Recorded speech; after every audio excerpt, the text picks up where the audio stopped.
Hello, everyone, and welcome to one of our sessions here in Hub International. My name is Cesar, and I will be your host today. Here at Hub International, we care for our students, and we want them to be prepared for the challenges raised from the actual conflict in Europe. That said, today I will be working a lot with another professional to share our opinion to the actual conflict in Europe. Okay, we're going to be talking about the expected raises in prices of cereals, commodities, and final goods.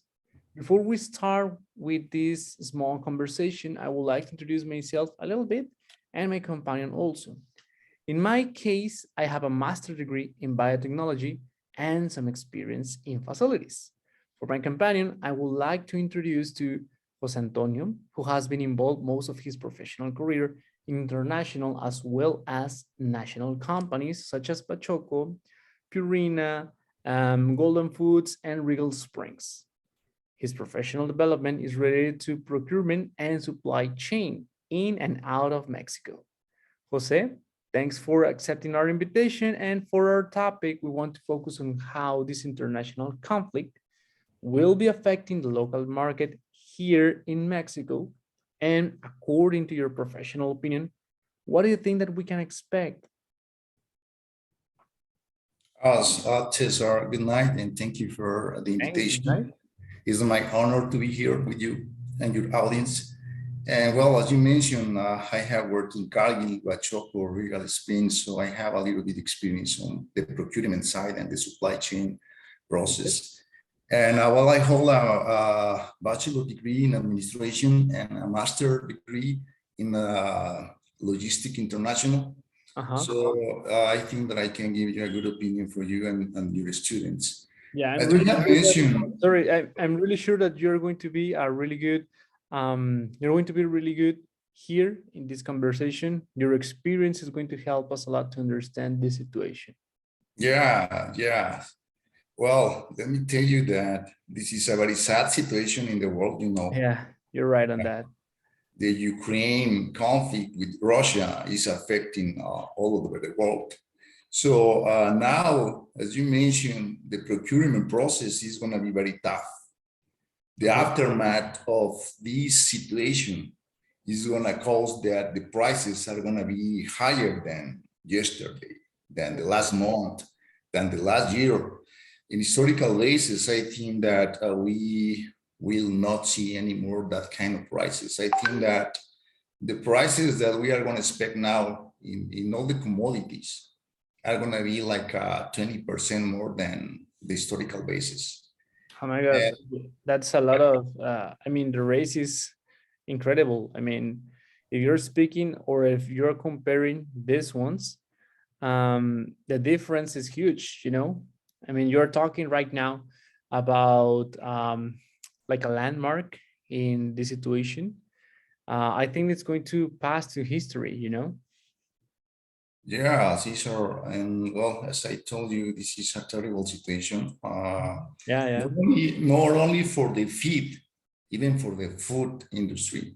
I mean, companies which are devoted to produce feed, for sure that they are going to have higher prices in raw materials, and by consequence, the final price of the feed is going to be higher. So, in the other way, for the food industry, if you are having higher prices in corn, milo, commodities, by products, for sure that the company must increase the final good. I mean, cereals, tortilla, all the commodity which are directed to the families in the daily basket, for example. Okay, and in this case, you're talking about that we're going to be expecting a raise in the prices of all of this. My question here is like, someone decides what is going to be the price here. Is there a market, something like Wall Street? I mean, who or what is going to decide the prices here? Can you explain me that, please? Yeah, good question, Cesar. First of all, we must understand that the commodities are being traded by the Chicago Mercantile Exchange, Okay. TME, and all day long, the prices are being very volatile. I All mean, right. the market is starting at 5:30 a.m., I think, Okay. and the market is finishing at 1:30 p.m. So during this period of time, prices are being very volatile. And Yeah. when I am saying volatile, it is differences of $20 maybe per commodity.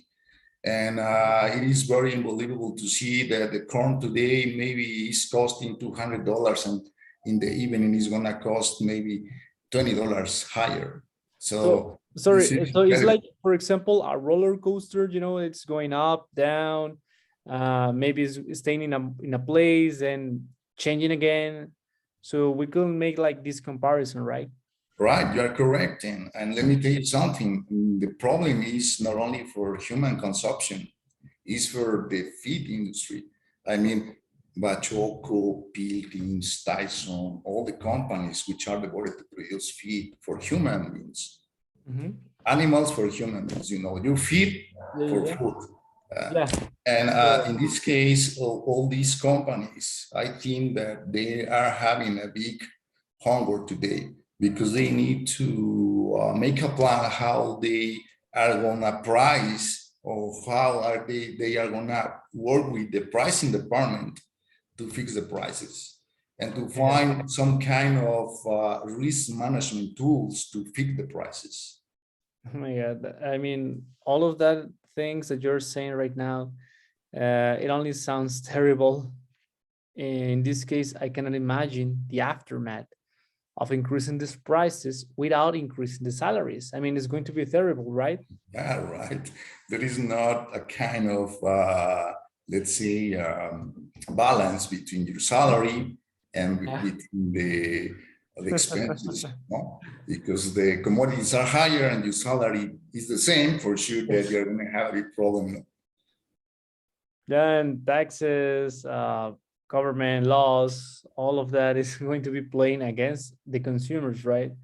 I mean, I cannot imagine all of this happening at the same time. I think that is going to be a really hard situation for Mexican families. What do you think about it? Well, I think that we are living that situation now. So Okay. the violence and the social sector is suffering a lot because the lack of money. If they Yeah. don't have a good salary and the prices are higher, for sure that we are going to have more smallers on the streets. Yes. Yes. I mean, the situation here, according to security, is really terrible. We have been seeing here that there are some those groups, um, that they are only trying to kidnap people. They are trying to persuade them through bad means. So yeah, I think that this one, if we're seeing right now that kind of violence, with the raise of, for example, in this case, prices of everything, we're going to be expecting also a raise in this kind of activities, in legal ones. Yeah, they And are linked. Mhm. They are Yeah, linked. There you're is right no on that way one. to escape. There is no way to escape from the lack of salaries, Mhm. uh, the situation that we are living with Russia and Ukraine and with the supply chain process is going to be harsh too. So I think that there is like a chain of problems or challenges that we have as human beings that we need to deal with. Yeah, you're right on that one. And for example, now passing to a related topic, speaking of supply chain, what do you think that it's going to be the problem in that area? What can we expect in supply chain? How is the conflict going to affect the supply chain here in Mexico? Well, here in Mexico, I think that the increment on the gasoline, for example, the Okay. energetic cost is going to be higher because the lack of oil in the world. You know that Ukraine has a lot of contracts with Europe to send or to transfer energetics to other countries.